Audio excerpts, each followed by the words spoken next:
Hey everyone, so unfortunately the video for yesterday's lesson did not fully record. There seems to be some issue with it. So what I've done today and what I'm going to do is I'm going to go through the lesson again, going to talk about some of the major points of the lesson, answer some questions about what the lesson is about so that you have a video of everything that we covered, okay? So let me share my screen and then we can get started. So yesterday, we were talking in particular about researching. So researching is studying something in detail so that you can be as accurate as possible. Accurate means precise. It means as close to the right answer as you possibly can be, if even being the right answer. So the way to think of accurate is, imagine you are an archer and you're playing archery and you fire your arrow and it hits the middle, the dead center of the target. That is accurate. That is how accurate you want and try to be with as many things as you possibly can. Think about it like this, that when you are doing a test, you want your test to be accurate. You want it to be correct. So that when you do researching, you're researching a topic, understanding as much as you can about that particular topic to know and to be as right as you possibly can. So that when you are going forwards and you are putting all of this information to use, you know that the information you have is one, correct, and two, it's useful, right? Accurate also works that way. You know, it's useful. It's in line with what you're supposed to actually be doing. So if you were to think about it, what are some places that you can do research on? So you can do it on the internet. You can do it in a library. You can ask people who are older and wiser than you, but be careful when you're using the internet. The internet can be full of incorrect information. So taking your time and making sure you find a credible and a right resource, a resource that actually makes sense and doesn't make a lot of strange claims, then this is somewhere where you could get your research from. Why do you think research is so important? Well, it's in what I explained. It's accurate. The more information you have, the more details you have about anything that you're doing, the more uh, the closer you can be to always getting a right answer. So the more information you have, the better. There's a saying in English called knowledge is power. And the only way you're going to get knowledge is by doing research. So the more knowledge you have, the better it will be for you in order to do it, whatever it is you are trying to do. What are some things that you would need to do research for? Well, anything really. If you're doing a test, imagine you're going on holiday and you want to know where to go. Imagine that you are buying a car. Imagine you're buying a TV, a bed, anything at all. You can research pretty much anything these days. And the more information you have about something, the better a decision you can make about it. So if you were to think about that from an engineering point of view, engineers do research to make sure that they make the right decisions when finding a solution for a problem. The more information they have, the better the solution will be. The more research they've done, the more information they'll have, therefore, the better the solution will be. And that's how it works. Researching is a good place to start. Now, what do you think engineers need to do before they design something? Where do they look? So we know and understand that, yes, they think about the problem. What's the question they're going to solve? What's the criteria? What are some of the constraints? Okay, I think I'm going to do some research, says the engineer. Where can I look?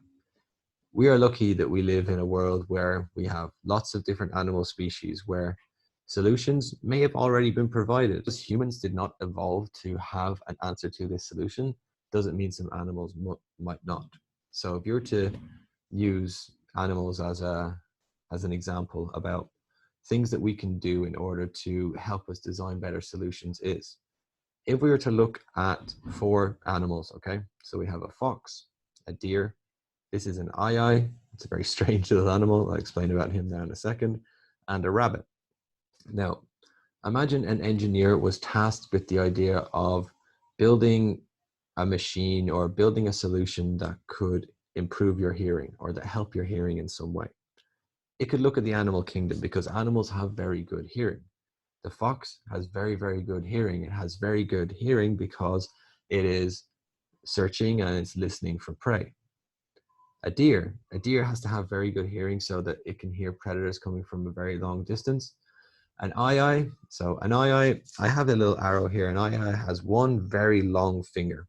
An eye starts tapping on wood in order to see if there are insects underneath the wood. And if so, it then takes the insects out. And a rabbit, very similar to the deer, they are listening out for predators. And if they hear a predator coming, what they're going to do is they're going to run away as quickly as they possibly can. So you're an engineer, you now are looking at 4 different types of animals, all completely different species. They're all living in pretty much different places, but they all have very, very good hearing in common. So if I was to create a table about why each animal has its excellent hearing, the fox is to hear prey, the deer is to hear predators, the eye is to hear prey, and the rabbit is to hear predators. So now I'm an engineer. I've broken down why these animals have specific good hearing, so I can start to pick out trends and start to see patterns. Pattern is the important word here, is that when we start seeing things repeat themselves in a pattern motion, we start to think, okay, what is the reason for that? Why is the fox and the eye so good at hearing prey? What is it about them? So if I go back to the picture and have a look at those 2 animals and try to see what do they have in common, particularly about their ears. Well, first thing I can see about their ears are they're quite big. Second thing I can see is that they're actually pointed forwards. The ears are pointed towards where the mouth is. So if I was to think about, hold on now, if I'm going to create a hearing device that's going to allow me to hear better, maybe having larger ears pointed forward is going to let me hear prey or let me hear whatever it is I'm trying to hear in a better fashion. Okay, same principle applied to the deer and the rabbit. The deer and the rabbit's ears, they are quite big. I would say that they're big. And 2, they're not facing forwards though. They're facing to the sides. So if I was to look at 2 different sets of patterns there, I was like, okay, well, hold on. What does my hearing device want to do? I would take a step back and say, okay, what's the criteria? Does it need to be able to hear through wood? Or does it need to be able to hear through something? In that case, I would think about the fox and the eye ears, because their ears are designed to hear things which are hidden and somewhat not within earshot. However, if my device criteria was to be able to hear 360 degrees around my head, then maybe the deer and the rabbit's ears would be a really good place for me to start, because their ears can move and they're adjustable and they're there to the side. So using the criteria that I already have, using my knowledge and understanding of constraints, making sure that I've done the research, I can start to pick out patterns in the animal world which are going to help me solve my problem. And I'm doing this all by doing some research. So the important thing to know is that animal hearing is a natural form of engineering. It has criteria and it designs solutions. Engineers look for similar patterns when they create a solution as well. That explains everything I've just said in a quick nutshell. So to just make sure that the idea of patterns are understood, is a pattern is something that is a regular occurrence in the world, something that repeats itself, something that happens again and again and again and again. Thinking of some patterns would be any of these you'd see these patterns on clothes, but another pattern would be traffic lights: green light, yellow light, red light, green light. That happens, right? That's a specific pattern. But if you're to think about animals in nature, think about birds migrating. Think about the way that penguins lay eggs. They lay the egg, they leave the egg with the male, and the female goes off, catches food. That's a pattern of behavior. You see patterns in the way lions will move around or how they work together as a team. This is a pattern that we could copy and use from an engineering standpoint. If you think about dolphins, dolphins use echolocation. They wait for a pattern to come back that they can understand, and then they use that in order to see underneath the sea. So once again, an engineer can look at all of these examples and say, okay, hold on. What exactly am I trying to solve? if I do some research into some animals that have something similar, is this going to give me a better or more accurate answer to what I'm trying to do? And the answer is always going to be yes. So research combined with looking for patterns can help an engineer, particularly, especially when they are trying to decide on a final solution. Here are some nice some nice patterns that you can see in nature. You have a shell. This is space. Even clouds and trees, they all follow a very similar pattern. So once again, engineers can look at this.